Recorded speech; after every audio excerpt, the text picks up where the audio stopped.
Bəxti özündən qara qız sevmədi bir nəfər səni.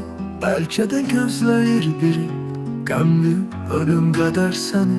Səndən ən əziz adamı çəksən də misal tanımır.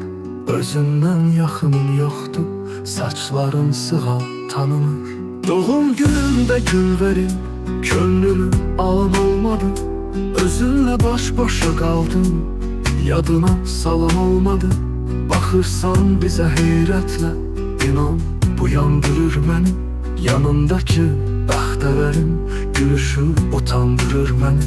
O hüzünlü gözlərinə baxmağa cürətim yoxdur. Bağışla sənə verməyə başqa məhəbbətim yoxdur. Bəlkə günahkar özümə vaxtsız gördü gözüm səni. Qara bəxtindən ağ günə çıxardardım özüm səni.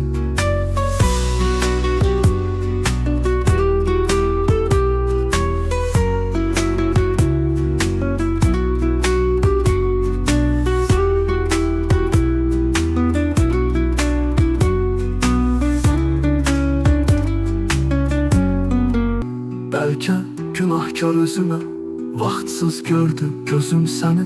Qara bəxtindən ağ günə çıxardardım özüm səni.